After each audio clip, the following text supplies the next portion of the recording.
세상에서 가장 무서운 소리가 뭔지 아시나요? 천둥 소리. 아니면 한밤중의 비명 소리. 아닙니다. 대한민국 며느리들에게 그건 예고도 없이 돌아가는 현관도어록 소리일 겁니다. 따뜻한 커피 김이 모락모락 피어오르고 기계식 키보드 소리가 타닥타닥 경쾌하게 들린다. 제 이름은 김지은 38살. 프리랜서 번역가입니다. 집은 저에게 단순히 먹고 자는 곳이 아닙니다. 치열한 일터이자 유일하게 숨 쉴 수 있는 완벽한 요새죠. 남편 민석 씨가 출근하고 난 뒤 온전히 저 혼자 남은 이 시간. 햇살은 따뜻하고 커피 향은 은은하고 번역 진도는 물 흐르듯 나가는 완벽한 오전이었습니다. 적어도 그 소리가 들리기 전까지는 말이죠. 띠리릭 띠리리리릭 띠리링. 심장이 덜컥 바닥으로 떨어지는 기분. 인터폰 벨소리도 아니었습니다. 누군가 아주 자연스럽게 비밀번호를 누르고 문을 열었습니다. 이 집의 비밀번호를 아는 사람은 딱 2명. 저와 남편뿐인데 말이죠. 현관문이 벌컥 열리는 소리. 어휴 무거워라. 얘. 안에 있으면서 문 여는 게 왜 이렇게 굼뜨니?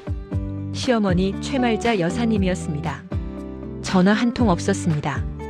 문자 한 줄도 없었죠. 마치 옆방에서 건너오듯 어머니는 그렇게 제 평화를 깨트리고 들어오셨습니다. 양손 가득 검은 비닐봉지를 든 말자가 신발도 대충 벗어둔 채 거실로 성큼성큼 들어온다. 당황해서 엉거주춤 일어선 저를 보고 어머니는 대수롭지 않게 말씀하시더군요. 어머니, 연락도 없이 어쩐 일이세요? 연락은 무슨. 내 아들 집 오는데 결제라도 맡아야 하니? 지나가는 길에 반찬 좀 했다. 비켜봐라. 어머니의 손에는 김치통과 각종 반찬통이 들려 있었습니다. 물론 감사한 일이죠. 하지만 그 감사는 어머니가 냉장고 문을 여는 순간 순식간에 공포로 바뀝니다. 냉장고 문을 확 여는 소리, 그릇 달그락거리는 소리. 어머니는 마치 위생 검열관이라도 된 듯 냉장고를 스캔하십니다. 제가 일주일에 맞춰 정리해둔 식단, 나름의 규칙 따위는 안중에도 없으시죠. 아이고 세상에. 이 꼬라지 좀 봐라. 넌 집에 있는 애가 살림을 어떻게 하는 거니? 저번에 준 김치는 아직도 그대로네? 썩겠다 썩겠어. 어머니의 손이 닿는 곳마다 제 질서가 무너집니다. 반찬통은 뒤죽박죽 섞이고 지난 주말 남편과 시켜 먹고 남은 배달 용기가 식탁 위로 끌려 나옵니다. 마치 범죄 증거물처럼 말이죠. 혀를 차며 쯧쯧. 민석이 돈 벌어오느라 고생하는데 밥은 좀 따뜻하게 해먹이지. 맨날 이런 배달 음식이나 시켜 먹고. 이러니까 애가 얼굴이 반쪽이 됐지. 얼굴이 반쪽이라뇨. 어머니 아들 결혼하고 5kg 쪘습니다. 하고 싶은 말이 목구멍까지 차올랐지만 저는 꾹 삼켰습니다. 좋은 게 좋은 거다. 오죽하면 챙겨주러 오셨겠냐? 스스로를 최면 걸듯 달래고 있었죠. 하지만 어머니의 침범은 부엌에서 끝나지 않았습니다. 말자가 안방으로 직행한다. 지은이 당황하여 뒤따라간다. 부엌 정리를 마친 어머니가 향한 곳은 안방이었습니다. 가장 사적인 공간. 부부만의 침실. 거기만큼은 절대 안 된다고 막아섰어야 했는데 제가 너무 안일했습니다. 서랍장 드르륵 여는 소리. 빨래는 제때 좀 개라. 이게 뭐니 쌓여가지고. 어머니는 서랍장을 열어 남편의 속옷을 꺼내 들었습니다. 낡은 밴드를 손으로 튕겨보며 제 얼굴을 빤히 쳐다보셨죠. 지은아, 너 민석이 팬티 꼬라지 봐라.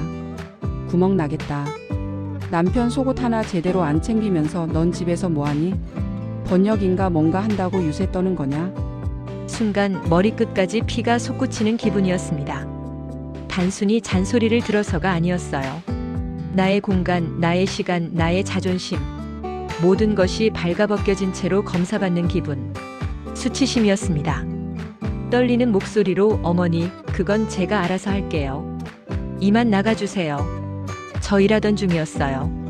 어휴 알았어. 시어머니 무서워서 어디 말이나 붙이겠니? 간다가. 어머니는 그렇게 폭풍처럼 집을 휘젓고는 다 너희를 위해서다라는 명분을 남기고 사라지셨습니다. 남겨진 건 엉망이 된 냉장고와 너덜너덜해진 제 마음뿐이었죠. 퇴근한 남편 민석이 식탁에 앉아 어머니가 가져온 반찬을 맛있게 먹고 있다. 퇴근한 남편에게 오늘 있었던 일을 털어놓았습니다.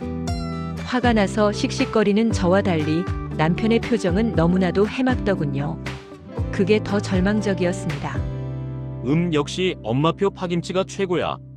자기야, 이것 좀 먹어봐. 화 풀고. 민석 씨, 지금 파김치가 넘어가. 어머니 비밀번호 누르고 들어오시는 거 제발 좀 하지 말라고 해줘. 나 오늘 일 하나도 못했어. 심장이 벌렁거려서. 남편은 젓가락을 내려놓으며 세상에서 가장 이해 안 된다는 표정으로 저를 봅니다. 그리고 대한민국 효자 남편들이 즐겨 쓰는 그 대사를 뱉더군요. 아이, 자기야. 엄마가 나쁜 뜻으로 그런 거 아니잖아. 다 우리 잘 먹고 잘 살라고 반찬 해다 주신 건데 고맙지는 못할 망정 왜 그렇게 예민하게 굴어? 예민? 그래. 엄마가 뭐 남이야? 가족끼리 비밀번호 좀 공유할 수도 있지. 당신이 너무 까칠한 거야. 엄마 외로워서 그래. 좀 이해해드려라. 응? 예민하다는 말. 그 말은 제 정당한 불쾌함을 순식간에 성격 나쁜 며느리의 투정으로 만들어버렸습니다. 가족이라는 이름으로 무례함을 덮으려는 남편. 이 사람은 내 편이 아니었습니다. 그날 밤 저는 결심했습니다. 이 집의 평화를 지키기 위해서는 어설픈 배려보다 확실한 차단이 필요하다는 걸요. 내일 당장 도어록 비밀번호부터 바꿔야겠습니다. 하지만 그때는 몰랐습니다. 우리 집 현관을 지키는 도어록보다 더 큰 구멍이 바로 내 옆에 누워 자고 있다는 사실을요. 해놓을게. 남편은 대수롭지 않게 현관문을 나섰지만 저는 그에게 아주 무거운 방패를 쥐어준 심정이었습니다. 이 도어록이 제 공간을 지켜줄 수 있는 유일한 방패라고 믿었으니까요. 며칠간 집은 드디어 고요를 되찾았습니다. 공포의 도어록 소리는 들리지 않았고 저는 완벽하게 일에 집중할 수 있었습니다. 역시 벽을 세우는 것이 정답이었어. 저는 안도하며 긴장을 풀었죠. 그 순간 저는 잠깐 화장실에 들렀다가 샤워를 막 마치고 나왔습니다. 머리에 수건을 두른 채 거실을 지나치는데 현관문이 띠리링 울리는 소리, 그리고 문이 열리는 소리. 이전보다 더 충격적인 타이밍. 믿을 수 없었습니다. 심장이 다시 덜컥 내려앉았습니다. 비밀번호가 틀림없이 바뀌었는데 설마. 어휴, 무거워라. 왜 이렇게 문 열어주는 사람이 없니? 거실에 서 있던 건 또다시 양손 가득 반찬통을 든 시어머니 말자 여사였습니다. 샤워 후 얇은 가운 차림에 저는 완전히 얼어붙었습니다. 지은은 경악하며 수건으로 몸을 감싼다. 말자는 이미 거실 소파에 자리를 잡고 앉아 TV를 켜고 있다. 어머니, 어떻게, 비밀번호를 어떻게 아셨어요? 어제 민석이한테 물어봤지. 너 갑자기 바꿔서 내가 얼마나 당황했는지 아니? 가족끼리 무슨 비밀번호를 바꾸니? 내가 도둑년이야? 내가 도둑년이냐니? 그럼 허락 없이 침범하는 사람은 뭐란 말인가? 화가 나서 손이 부들부들 떨렸습니다. 가장 믿었던 방패, 바로 남편이었습니다. 어머니는 오히려 제가 벽을 세우려 한 것에 대해 서운함을 토로하셨습니다. 가족끼리 비밀번호를 막 바꾸는 집은 난생 처음 봤다. 우리 민석이가 얼마나 난감해했는지 알아? 내가 반찬 해다 주려고 문 앞에 서서 전화했는데 문을 못 열고 발만 동동 굴렀다더라. 밤이 되자 분노가 배신감으로 바뀌었습니다. 저는 남편이 들어오자마자 숨겨왔던 진실을 추궁했습니다. 민석 씨, 당신이 어머니께 비밀번호 알려드렸지? 왜 그랬어? 절대 안 된다고 했잖아. 미안해, 지은아.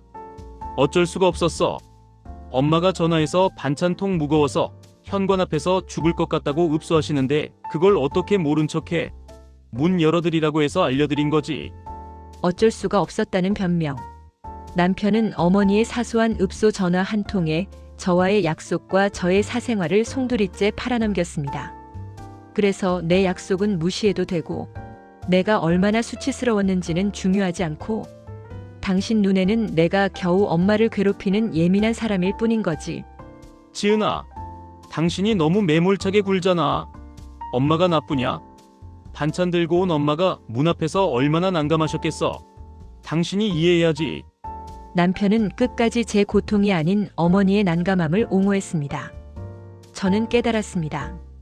어머니가 불청객이 아니라 어머니의 친범을 옹호하고 저와의 약속을 깨트린 이 남편이 바로 제 가정의 배신자였다는 것을요. 도어록을 바꾼다고 해결될 문제가 아니었습니다. 문제를 해결하기 위해서는 남편의 눈높이를 바꿔야만 했습니다. 벽을 허물고 들어오는 시어머니보다 그 벽을 지켜주지 못한 남편의 무책임이 저를 더 깊은 위기로 몰아넣었습니다. 이불을 걷어차는 시어머니, 무너진 자존심, 가장 사적인 공간, 안방 침실까지 침범한 시어머니, 결국 집을 나서는 지은, 어머님 번호 끊기 전엔 나 찾지 마. 절망적인 상황 속 지은은 극단적인 선택의 기로에 섭니다. 비통하고 무거운 지은의 한 번 무너진 경계는 더 이상 경계가 아닙니다. 비밀번호를 지켜주지 못한 남편의 무책임함은 결국 더 큰 침범을 허용했습니다. 저는 좌절했고 남편에게 분노했지만 남편은 여전히 저를 예민하다고 치부했죠. 그리고 마침내 시어머니의 침범은 제가 마지막까지 지키고 싶었던 가장 사적인 공간까지 도달하고 말았습니다. 따뜻한 햇살이 암막 커튼 사이로 새어들어온다. 부부는 얇은 잠옷 차림으로 침대에 누워 나른함을 즐기고 있다. 주말 아침이었습니다. 모처럼 늦잠을 자는 달콤한 휴식 시간이었죠. 저와 민석 씨는 얇은 잠옷 차림으로 침대에 누워 있었습니다.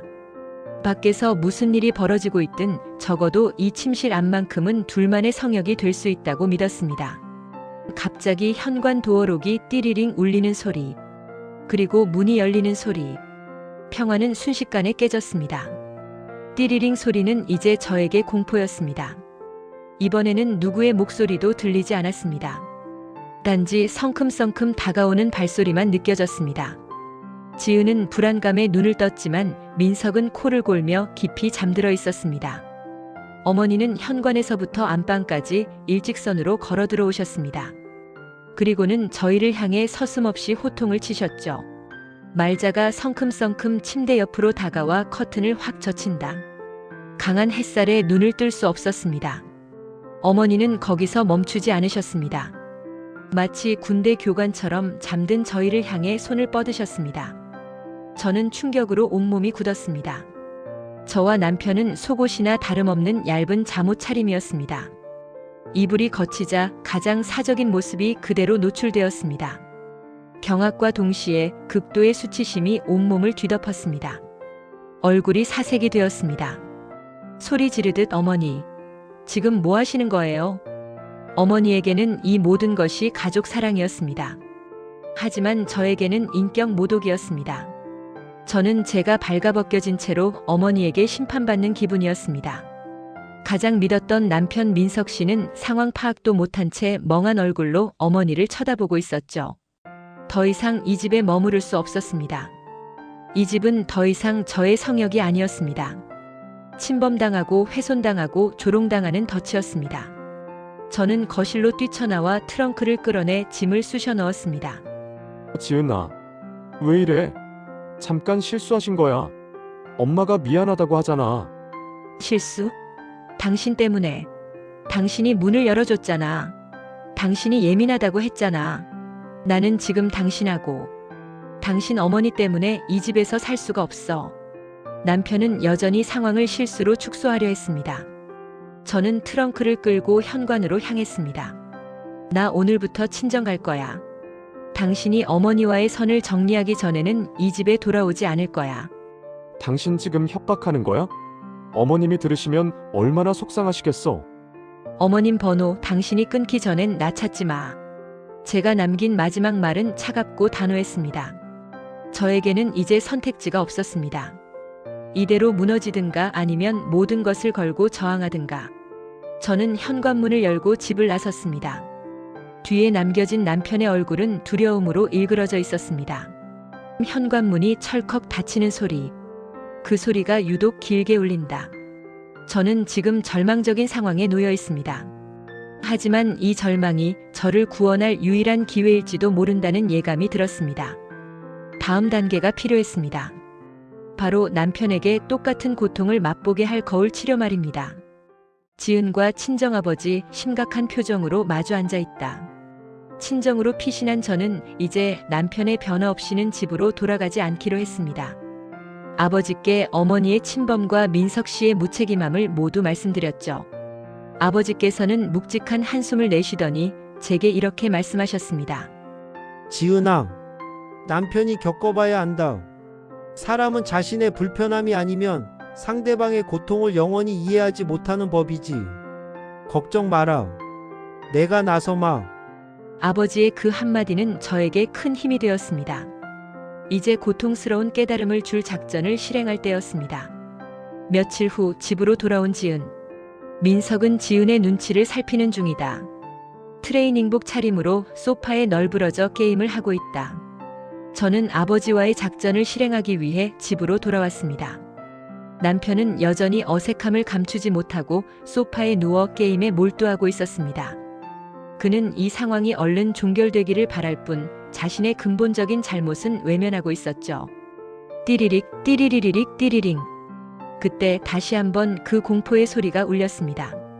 민석 씨는 이번에는 시어머니가 아님을 알았을 것입니다. 누구세요? 벨 눌러주세요. 현관문이 드르륵 열리는 소리. 문을 열고 들어선 사람은 바로 제 친정아버지셨습니다.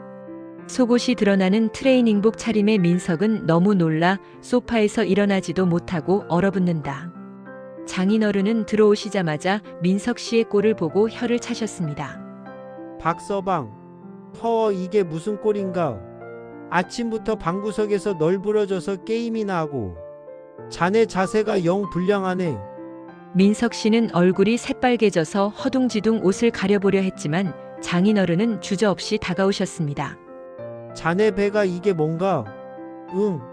30평생을 내 딸을 책임져야 할 가장이 자기 몸 관리도 제대로 못해서야 쓰겠나? 남편 속옷도 안 챙겨준다더니 살림이 이 모양이니? 민석 씨의 당황한 표정은 과거 시어머니에게 수치심을 느꼈던 제 모습과 똑같았습니다. 그날의 수치심이 지금 민석 씨에게 고스란히 전달되고 있었죠. 장인어른은 곧장 주방으로 가서 냉장고 문을 연다. 지은은 뒤에서 모든 것을 지켜보고 있다. 장인어른의 검열은 부엌에서도 멈추지 않았습니다. 시어머니의 복사본처럼 냉장고를 열어젖히셨습니다. 이거 봐라. 냉장고가 텅텅 비었네. 딸한테 번역일만 시키고 자네는 밥도 제대로 안 해먹이나? 사위가 돈을 시원찮게 벌어서 냉장고가 비었나 싶기도 하고. 민석 씨는 자신의 수입까지 지적받자 더 이상 참지 못하고 벌떡 일어섰습니다. 아버님, 지금 무슨 말씀을 그렇게 하세요? 저도 노력하고 있다고요. 이렇게 불쑥 찾아와서 저를 함부로 지적하시면 바로 이 순간이었습니다. 저는 남편이 과거 저에게 했던 말을 그대로 돌려줄 수 있는 완벽한 기회를 포착했습니다. 저는 민석 씨의 어깨에 손을 올리고 해맑게 웃었습니다. 민석 씨, 왜 이렇게 예민하게 굴어? 우리 아빠가 다 자네 걱정돼서 그러는 건데. 왜 이렇게 까칠하게 반응해? 응? 가족끼리. 지은을 쳐다보며 경악하는 표정, 완전히 굳어버린다. 지은아, 네가 어떻게 그 말을? 남편은 자신이 했던 말이 정확히 부메랑이 되어 돌아왔을 때의 충격에 말을 잇지 못했습니다. 예민하다, 가족끼리라는 단어가 주는 폭력이 어떤 것인지 그는 온몸으로 체험한 것입니다. 장인어른은 오래 머무르지 않는다는 점을 명확히 하고 민석에게 짐짓 점잖게 작별 인사를 한다. 박서방, 나는 이만 가네. 와서 보니까 자네 건강이 걱정돼서 해준 말일세. 지은이 잘 부탁하네 사위. 장인어른은 미련 없이 현관문을 닫고 돌아가셨습니다. 거실에는 저와 얼굴이 벌개진 채 멍하니 앉아있는 민석 씨만 남았습니다. 길고 무거운 침묵이 흘렀습니다. 지은아, 내가 진짜 미안해. 미안해. 내가 당신한테 얼마나 큰 잘못을 했는지 알겠어. 그는 진심이었습니다. 침범당한 수치심, 조롱당한 불쾌감, 그리고 자신의 무력함을 느낀 충격. 이 모든 감정을 겪은 후에야 그는 비로소 제가 왜 그렇게 예민하게 굴었는지 이해할 수 있게 된 것입니다. 지은이 민석의 손을 잡아준다. 눈빛은 따뜻하지만 단호함을 잃지 않는다. 거울 치료는 성공적이었습니다. 이제 남은 것은 남편이 용기를 내어 어머니와의 건강한 경계를 세우는 것입니다. 장인어른이 떠난 후 민석이 넋이 나간 채 소파에 앉아 있는 모습. 거울 치료는 고통스러웠습니다. 하지만 그 고통은 남편의 눈을 뜨게 했습니다. 장인어른의 짧은 방문은 민석 씨에게 자신이 방조했던 무례함과 침범이 얼마나 폭력적이었는지 뼈저리게 느끼게 했죠. 그는 얼굴이 벌개진 채로 한참을 멍하니 앉아 있었습니다. 민석이 지은에게 무릎을 꿇고 앉아 두 손을 잡는다. 지은아, 내가 당신한테 무슨 짓을 했는지 이제야 알겠어. 내가 어머니께 당신을 무방비 상태로 내버려뒀어. 당신의 수치심과 고통을 예민함이라는 단어로 무시했지. 정말 미안해. 용서해줘. 괜찮아, 민석 씨. 당신이 내 마음을 알아준 것만으로도 충분해. 하지만 사과만으로는 안 돼. 이제 당신이 우리 집을 지켜줄 차례야. 민석 씨는 고개를 끄덕였습니다. 그는 더 이상 비겁한 중간자가 아닌 저와 함께 집을 지키는 팀원이 될 준비가 되어 있었습니다. 민석이 용기를 내어 시어머니 말자에게 전화를 건다. 지은이 옆에서 조용히 응원한다. 가장 어려운 숙제가 남아 있었습니다. 민석 씨는 깊은 숨을 내쉬고 어머니께 전화를 걸었습니다. 목소리는 단호했지만 그 안에는 아들을 잃고 싶지 않은 진심이 담겨 있었습니다. 엄마, 저 민석이에요. 드릴 말씀이 있어요. 저희 집에 이제부터 예고 없는 방문은 절대 하지 말아주세요. 말자 전화기 너머 서운함과 당황이 섞인 목소리. 뭐? 너 지금 엄마한테 협박하는 거니? 내 마누라가 시키더냐? 지은이 이야기가 아니에요, 엄마. 이건 저희 부부가 함께 정한 규칙이에요. 앞으로 우리 집 올 때는 꼭 하루 전에 연락하고 오세요. 안 그러면 비밀번호 또 바꿀 거고, 그땐 저도 엄마한테 비밀번호 안 알려줄 거예요. 선을 지키는 것이 저희를 존중하는 일이에요. 어머니의 잔소리가 이어졌지만 민석 씨는 감정에 휘둘리지 않고 정중하게 대화를 마무리했습니다. 이 전화 한 통이 수년간 지속되었던 부조리한 관계를 끊어내는 단절의 끈이 되었습니다. 부부가 함께 현관 도어록 비밀번호를 바꾸고 포스트잇에 규칙을 적어 냉장고에 붙인다. 그날 밤 저희 부부는 함께 도어록 비밀번호를 다시 바꿨습니다. 숫자를 누르는 민석 씨의 손에 힘이 느껴졌습니다. 효과음 도어록 비밀번호를 함께 누르는 소리. 찰칵 하는 경쾌한 소리. 그리고 저희는 부엌으로 가서 둘만의 규칙을 적은 포스트잇을 냉장고에 붙였습니다. 이 메모는 단순히 규칙이 아니었습니다. 우리 부부가 서로의 공간을 지켜주겠다는 신뢰의 맹세였습니다. 지은이 다시 평화롭게 작업에 몰두하고 있다. 키보드 소리가 경쾌하다. 며칠 뒤 집은 다시 완벽한 평화를 되찾았습니다. 공포는 사라졌고 저는 다시 집중할 수 있었습니다. 민석 씨와의 관계는 그 어느 때보다 단단했습니다. 딩동. 도어록 소리가 아닌 벨소리. 오후 2시 벨이 울렸습니다. 저는 미소를 지으며 인터폰을 확인했습니다. 인터폰 화면 시어머니 말자가 작은 반찬통을 들고 서 있다. 약간은 쭈뼛거리는 모습. 어머니는 비밀번호를 누르지 않으셨습니다. 대신 인터폰을 통해 조심스러운 목소리가 들려왔습니다. 지은아, 엄마 왔다. 너희 파김치 좋아한다고 해서 좀 담아왔는데 지금 들어가도 되겠니? 지금 들어가도 되겠니? 이 5글자가 저에게는 수백 마디의 사과보다 더 큰 위로로 다가왔습니다. 어머니는 드디어 가장 중요한 존중을 배우신 것입니다. 환하게 웃으며 네 어머니. 들어오세요. 현관문이 열리고 어머니와 제가 마주 섰습니다. 이번에는 긴장감이 없었습니다. 다만 서로를 향한 배려와 존중만이 있었습니다. 우리 집 현관문은 이제 외부의 침입을 막는 방패가 아닌 사랑과 존중을 확인하는 경계선이 되어줄 것입니다. 가족이란 무조건적인 희생을 요구하는 관계가 아닙니다. 서로의 공간과 시간을 존중하고 선을 지켜주는 것. 그것이야말로 이 시대에 가장 필요한 진정한 사랑의 방식임을 깨달았습니다. 드라마 불청객의 비밀번호 끝.